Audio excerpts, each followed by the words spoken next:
Welcome to Tamil jobs insider YouTube channel. இந்த வீடியோவில் நம்ம இப்போ ரீசெண்டாக பெல் கம்பெனிலேருந்து ரிலீஸ் ஆகிருக்க நியூ கவர்மெண்ட் ஜாப் பற்றி தான் பார்க்க போகிறோம். இந்த நோட்டிஃபிகேஷனில் வேரியஸ் டிசிப்ளினில் உங்களுக்கு போஸ்டிங்ஸ் கொடுத்துருக்காங்க. மினிமம் சேலரி பெர் மந்த்துக்கு 60,000 1,50,000 வரைக்கும் சொல்லியிருக்காங்க. இந்த போஸ்ட்டுக்கு நீங்கள் ஆஃப்லைன் மூலமாக விண்ணப்பிச்சுக்கலாம். ஜாப் லொக்கேஷன்ஸ் பொறுத்த வரைக்கும் நம்ம தமிழ்நாட்டில் தான் உங்களுக்கு எல்லா போஸ்டிங்ஸுமே ரெக்ரூட் பண்ண போகிறாங்க. ஆஃப்லைன் மூலமாக விண்ணப்பிக்க எஸ்சி எஸ்டி பிடபிள்யூடி கேட்டகரிக்கு ஃபீஸே கிடையாது. இவங்க ஃப்ரீயாகவே ஆஃப்லைனில் விண்ணப்பிச்சுக்கலாம்னு சொல்லியிருக்காங்க. லாஸ்ட் டேட்டை பொறுத்த வரைக்கும் ஏப்ரல் 8 வரைக்கும் அப்ளை பண்ண உங்களுக்கு டைம் கொடுத்துருக்காங்க. தமிழகம் முழுவதும் உள்ள ஆண்கள் பெண்கள் இந்த போஸ்ட்டுக்கு எலிஜிபிள் தான். இதோட அஃபிஷியல் நோட்டிஃபிகேஷன் அண்ட் எலிஜிபிலிட்டி பற்றின டீட்டெயில்ஸ் இப்போ நான் ப்ரீஃபாக எக்ஸ்பிளைன் பண்ணுறேன். வீடியோவை ஸ்கிப் பண்ணாமல் முழுமையாக பாருங்கள். அதுக்கு முன்னாடி நீங்கள் இப்போ தான் இந்த சேனலுக்குள்ளே முதல் முறையாக வரீங்க அப்படின்னா நம்ம சேனலை சப்ஸ்கிரைப் பண்ணிவிட்டு பெல் சிம்பிள் ப்ரெஸ் பண்ணி ஆல்கிற நோட்டிஃபிகேஷனில் செட் பண்ணிக்கிங்க. அப்போ தான் நாங்கள் கொடுக்குற எல்லா கவர்மெண்ட் ஜாப் ஆப்பர்ச்சுனிட்டியும் உங்கள் ஃபோனுக்கு டைமுக்கு நோட்டிஃபிகேஷனாக கிடைக்கும். எந்த ரெக்ரூட்மெண்ட் ரிலேட்டடான apply link and notification link எல்லாமே இந்த வீடியோவோட டிஸ்கிரிப்ஷன்லையும் ஃபஸ்ட்டு கமெண்ட்லையும் பின் பண்ணியிருக்கேன், செக் பண்ணி பாருங்கள்.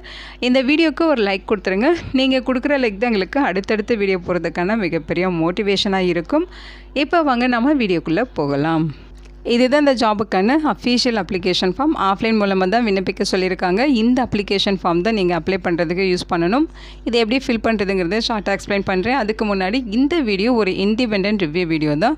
எஜுகேஷன் பர்பஸ்க்காக தான் போஸ்ட் பண்ணுறோம். இந்த போஸ்ட்டுக்கு விண்ணப்பிக்கிறதும் விண்ணப்பிக்காததும் உங்களோட சொந்த விருப்பம் தான், ஓகேங்களா? ஸோ இந்த அப்ளிகேஷன் ஃபார்மில் இங்கே உங்களோட ரீசன்ட் பாஸ்போர்ட் சைஸ் ஃபோட்டோகிராஃப் ஒட்டி அதில் நீங்கள் செல்ஃப் அட்டஸ்டட் பண்ணணும். அதேமாதிரி post code, post roll, discipline இதெல்லாமே மென்ஷன் பண்ணிடுங்க. இங்கே உங்களுடைய ஃபுல் நேம், SSLC சர்டிஃபிகேட்டில் எப்படி இருக்கும் அதேமாதிரி ஃபில் பண்ணுங்கள். அடுத்து உங்களோட அப்பா பேர், டேட் ஆஃப் பர்த், ஏஜ், உங்களோட ஜெண்டர் டீட்டெயில்ஸு, கேட்டகிரி, அதேமாதிரி நீங்கள் பிடபிள்யூடி கேட்டகிரியாக இருக்கீங்கன்னா அதோட details, nationality, religion, Aadhaar number, marital status எல்லாமே கரெக்டாக ஃபில் பண்ணிவிட்டு அதேமாதிரி அட்ரஸ் டீட்டெயில்ஸ் கேட்டிருக்காங்க. பர்மனெண்ட் அட்ரஸ், கரஸ்பாண்டட் அட்ரஸ் எல்லாமே ஃபுல் அட்ரஸ், பின்கோடோட கொடுத்துருங்க. இமெயில் ஐடி கரெக்டாக ஃபில் பண்ணிடுங்க. இங்கே ஃபீஸ் பேமெண்ட் டீட்டெயில்ஸ் கேட்டிருக்காங்க. ஸோ அதோட டீட்டெயில்ஸ் எக்ஸ்பிளைன் பண்ணிடுறேன். ஸோ இங்கே அடுத்து பார்த்தீங்கன்னா குவாலிஃபிகேஷன் டீட்டெயில்ஸ் கேட்டிருக்காங்க. 10th 12th graduation, post graduation எல்லாமே கரெக்டாக ஃபில் பண்ணிடுங்க. அடுத்து உங்களோட கன்வர்ஷன் ஆஃப் குவாலிஃபையிங் மார்க்ஸு, அடுத்து பார்த்தீங்கன்னா உங்களோட எக்ஸ்பீரியன்ஸ் டீட்டெயில்ஸ் இங்கே ஃபில் பண்ணணும். அடுத்து பார்த்தீங்கன்னா இங்கே கேட்டிருக்க கொஸ்டின்ஸ் எல்லாமே கரெக்டாக ஆன்சர் பண்ணிடுங்க. இங்கே பார்த்தீங்கன்னா அப்ளிகேஷனோட நீங்கள் என்னென்ன டாக்குமெண்ட்ஸ் அட்டாச் பண்ணி சென்ட் பண்ணுறீங்களோ அது எல்லாமே செல்ஃப் அட்டஸ்டட் ஜெராக்ஸ் காப்பீஸ் நீங்கள் அட்டாச் பண்ணியிருக்கணும். அவங்க சொல்லியிருக்க இந்த டாக்குமெண்ட்ஸ் எல்லாமே நீங்கள் அட்டாச் பண்ணியிருக்கீங்கன்னா எஸ்ன்னு ரைட் பண்ணுங்கள். அட்டாச் பண்ணலன்னா நோன்னு ரைட் பண்ணிடுங்க. அவங்க சொல்லியிருக்க அந்த டாக்குமெண்ட்ஸ் உங்களுக்கு அப்ளிகபிள் இல்லை அப்படின்னா நாட் அப்ளிகபிள் அப்படிங்கிறத மென்ஷன் பண்ணிடுங்க, ஓகேங்களா? 10th mark sheet, 12th mark sheet, graduation mark sheet, degree certificate, அதேமாதிரி conversion formula certificate, post graduation mark card, post graduation degree certificate, category certificate, experience certificate, 2 passport size photograph இதெல்லாமே attach பண்ணணும். அதோட உங்கள் hobbies எல்லாமே இங்கே கேட்டிருக்காங்க, ஓகேங்களா? இங்கே பிளேஸு, டேட் இதெல்லாம் ஃபில் பண்ணிட்டு இங்கே உங்களோட சிக்னேச்சர் போட்டுருங்க. இந்த அப்ளிகேஷனோட அவங்க சொல்லியிருக்க இந்த டாக்குமெண்ட்ஸ் எல்லாமே self attested xerox copies attach பண்ணி அவங்க சொல்லியிருக்க அட்ரஸுக்கு நீங்கள் ஆஃப்லைன் மூலமாக விண்ணப்பிக்கணும், ஓகேங்களா? அப்ளிகேஷன் சென்ட் பண்ண வேண்டிய அட்ரஸ் இது தான். ஸோ இந்த அட்ரஸுக்கு நீங்கள் ஸ்பீட் போஸ்ட்டோ அல்லது ரெஜிஸ்டர் போஸ்ட்டோ அல்லது கொரியர் மூலமாகவோ ஏப்ரல் 8 விண்ணப்பிச்சுக்கணும் அப்படின்னு சொல்லியிருக்காங்க, ஓகேங்களா? ஸோ இதுதான் பார்த்தீங்கன்னா அஃபிஷியல் நோட்டிஃபிகேஷன். இந்த நோட்டிஃபிகேஷன் நமக்கு டைரெக்டாக பெல் கம்பெனிலேருந்து கொடுத்துருக்காங்க. இங்கே என்ன சொல்லியிருக்காங்கன்னு பார்த்தீங்கன்னா இந்த ஜாப் லொக்கேஷன், இந்த போஸ்டிங்ஸ் எல்லாமே சென்னை லொக்கேஷனில் தான் ஃபில் பண்ண போகிறதா சொல்லியிருக்காங்க, ஓகேங்களா? ஸோ இந்த நோட்டிஃபிகேஷனில் இருக்க ரெக்ரூட்மெண்ட் எல்லாமே பிளேஸ் ஆஃப் போஸ்டிங் சென்னை, ஓகேங்களா? இது பார்த்தீங்கன்னா மினிஸ்ட்ரி ஆஃப் டிஃபென்ஸ் டிபார்ட்மெண்ட் கீழே வரும் அப்படின்னு சொல்லியிருக்காங்க. இது ஒரு பர்மனெண்ட்டான மத்திய அரசு நிறுவனம். ஸோ இங்கேருந்து உங்களுக்கு ஃபிக்ஸ்டு டேர்ம் பேசிஸில் ரெக்ரூட் பண்ணுறாங்க. இந்த ஜாப் பீரியட் பார்த்தீங்கன்னா உங்களுக்கு 5 years இருக்கும். அதுக்கப்புறம் நீங்கள் பார்த்தீங்கன்னா நல்லா ஒர்க் பண்ணுறீங்க அப்படின்னா உங்களோட பர்ஃபார்மன்ஸ் பேசிஸில் அந்த டைம் பீரியட் எக்ஸ்டெண்ட் பண்ணி தரதுக்கு வாய்ப்பு இருக்குங்கிறதையும் மென்ஷன் பண்ணியிருக்காங்க. இங்கே பார்த்தீங்கன்னா உங்களுக்கு போஸ்டிங்ஸ் டீட்டெயில்ஸ் கொடுத்துருக்காங்க, ஓகேங்களா? டெப்டி மேனேஜர்லேயே எல்லா கேட்டகரியும் உங்களுக்கு வந்து டெப்டி மேனேஜரில் தான் கொடுத்துருக்காங்க. பட் ரோல் மட்டும் உங்களுக்கு வேரி ஆகும், ஓகேங்களா? வேரியஸ் டிசிப்ளினில் உங்களுக்கு போஸ்டிங்ஸ் இருக்குது. ஃபஸ்ட்டு பார்த்தீங்கன்னா டெப்டி மேனேஜரில் டெப்டி ப்ராஜெக்ட் மேனேஜர் கேட்டகரியில் 1 வேக்கன்சிஸ் சென்னையில் தான் ஜாப் லொக்கேஷன் கொடுத்துருக்காங்க. குவாலிஃபிகேஷன் பொறுத்த வரைக்கும் BE BTech electronics and communication முடிச்சிருந்தா எலிஜிபிள். 10 years வந்து போஸ்ட் குவாலிஃபிகேஷன் எக்ஸ்பீரியன்ஸ் கேட்குறாங்க, ஓகேங்களா? ஸோ இந்த வேக்கன்சிஸ் யூஆர் கேட்டகரியில் தான் ஒதுக்கீடு பண்ணியிருக்காங்க. அடுத்து டெப்டி மேனேஜர்லேயே சைபர் செக்யூரிட்டி எக்ஸ்பர்ட்டில் வந்து 1 வேக்கன்சிஸ் சென்னையில் தான் உங்களுக்கு ஜாப் லொக்கேஷன் இருக்கும். BE BTech கம்ப்யூட்டர் சயின்ஸு அல்லது IT முடித்தவங்க இந்த போஸ்ட்டுக்கு எலிஜிபிள். அதோட 10 years எக்ஸ்பீரியன்ஸ் இருக்கணும் அப்படின்னு சொல்லியிருக்காங்க. அடுத்து பார்த்தீங்கன்னா டெப்டி மேனேஜர்லேயே உங்களுக்கு ப்ரொக்யூர்மெண்ட் மேனேஜர் இதில் வந்து 1 வேக்கன்சிஸ் இருக்குது. சென்னையில் தான் ஜாப் லொக்கேஷன் இருக்கும். BE BTech இன்ஜினியரிங் இன்ஜினியரிங் வந்து எனி டிசிப்ளின் முடித்தவங்க எலிஜிபிள், 10 இயர்ஸ் எக்ஸ்பீரியன்ஸ் கேட்குறாங்க. ஓகேங்களா.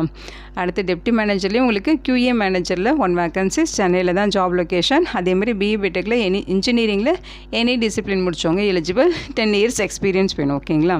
அடுத்து பார்த்தீங்கன்னா OHSC மேனேஜரில் டெப்டி மேனேஜர் கேட்டகரியில் உங்களுக்கு 1 வேக்கன்சிஸ் கொடுத்துருக்காங்க. பிளேஸ் ஆஃப் போஸ்டிங்ஸ் எல்லா போஸ்டிங்குமே நமக்கு சென்னையில் தான் சொல்லியிருக்காங்க. குவாலிஃபிகேஷன் பார்த்தீங்கன்னா BE BTECல எனி டிசிப்ளினில் இன்ஜினியரிங் முடிச்சிருக்கணும். ஓகேங்களா. எக்ஸ்பீரியன்ஸ் பொறுத்த வரைக்கும் எல்லா போஸ்டிங்ஸுமே மினிமம் 10 இயர்ஸ் எக்ஸ்பீரியன்ஸ் சொல்லியிருக்காங்க. அதே மாதிரி ஏஜ் லிமிட்டுமே பார்த்தீங்கன்னா 40 இயர்ஸ்க்குள்ளே இருக்கவங்க, 40 வயதுக்குள்ளே இருக்கவங்க இந்த போஸ்ட்டுக்கு எலிஜிபிள். கம்யூனிட்டி வரையான பிரேக்கப்புமே இருக்குது. ஓகேங்களா.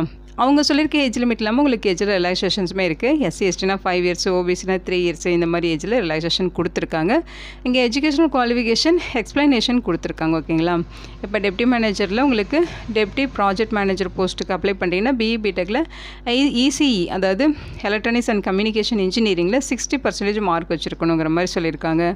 அதேமாதிரி சைபர் செக்யூரிட்டி எக்ஸ்பர்ட்டில் கம்ப்யூட்டர் சயின்ஸ் அல்லது ITயில் 60% மார்க் வச்சுருக்கணும். ப்ரொக்யூர்மெண்ட் மேனேஜர் இந்த போஸ்ட்டுக்கு BE BTEC எனி டிசிப்ளினில் 60% மார்க் வச்சுருக்கணும். அதே மாதிரி quality assurance manager, OHSC manager இந்த போஸ்ட்டுக்கெலாம் BE BTEC எனி டிசிப்ளினில் 50% மார்க் வச்சுருந்தாலும் எலிஜிபிள்ங்கிற மாதிரி சொல்லியிருக்காங்க. ஸோ நீங்கள் டீட்டெயிலில் செக் பண்ணிக்கிங்க. ஸோ 5 இயர்ஸ் இதோட ஒர்க் இருக்கும்.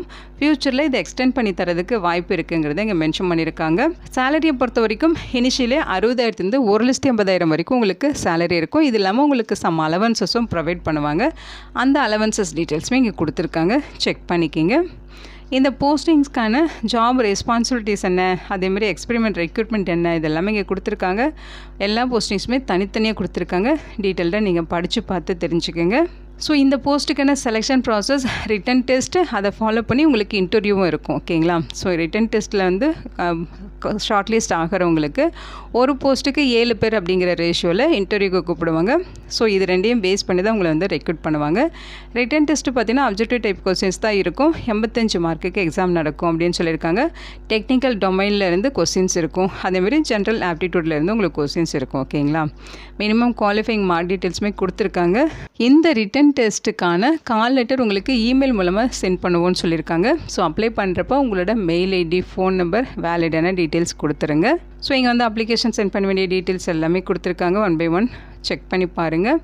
ஃபீஸஸை பொறுத்த வரைக்கும் SC ST PWD கேட்டகிரி இவங்களுக்கெல்லாம் ஃபீஸ் கிடையாது. இவங்களை தடுத்த மற்றவங்க மட்டும் 472 ரூபா ஃபீஸ் பெய்ட் பண்ணும். அந்த ஃபீஸையுமே நீங்கள் SBI கலெக்ட் ரெஃபரன்ஸ் நம்பர் மூலமாக நீங்கள் வந்து பெய்ட் பண்ணிக்கலாம் அப்படிங்கிற மாதிரி சொல்லியிருக்காங்க. அதோட லிங்க் டீட்டெயில்ஸுமே கொடுத்துருக்காங்க. ஃபீஸ் பெய்ட் பண்ணிட்டு அதுக்கான ப்ரூஃப்மே நீங்கள் அப்ளிகேஷனோட சேர்த்து சென்ட் பண்ணணும். ஓகேங்களா. இது பார்த்தீங்கன்னா ஒரு பர்மனெண்ட்டான சென்ட்ரல் கவர்மெண்ட் ஜாப் ஆப்பர்ச்சுனிட்டி தான். ஸோ ஆல் இந்தியன் சிட்டிசன்ஸ் இந்த போஸ்ட்டுக்கு எலிஜிபிள். தாராளமாக நீங்கள் விண்ணப்பிச்சுக்கலாம். ஆல்ரெடி நீங்கள் ஒர்க் பண்ணிகிட்ருக்கீங்க கவர்மெண்ட் ஜாப் அப்படிங்கிற பட்சத்தில் நோ அப்ஜெக்ஷன் சர்டிஃபிகேட்டுமே வேணும் அப்படிங்கிற மாதிரி சொல்லியிருக்காங்க. ஓகேங்களா. ஸோ இங்கே கொடுத்துற இன்ஸ்ட்ரக்ஷன் எல்லாமே 1 டைம் ஃபுல்லாக படித்து பார்த்துருங்க.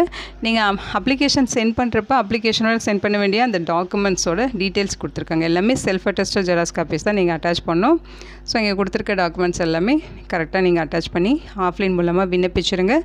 அப்ளை பண்ண ஏப்ரல் 8ஆம் தேதி வரைக்கும் உங்களுக்கு டைம் கொடுத்துருக்காங்க. ஸோ இதை பார்த்தீங்கன்னா இப்போ ரீசெண்டாக வெளிவந்திருக்க நியூ ஜாப் ஆப்பர்ச்சுனிட்டி. இந்த வீடியோ உங்களுக்கு யூஸ்ஃபுல்லாக இருக்கும்னு நினைக்கிறேன். உங்கள் ஃப்ரெண்ட்ஸ் அண்ட் ரிலேட்டிவ் அப்படின்னு சொல்லி நிறைய பேருக்கு இந்த வீடியோவை ஷேர் பண்ணுங்கள். இந்த போஸ்ட்டுக்கு விண்ணப்பிக்க இன்ட்ரெஸ்ட் இருக்கவங்க விண்ணப்பிச்சுக்கோங்க. Thank you so much and bye.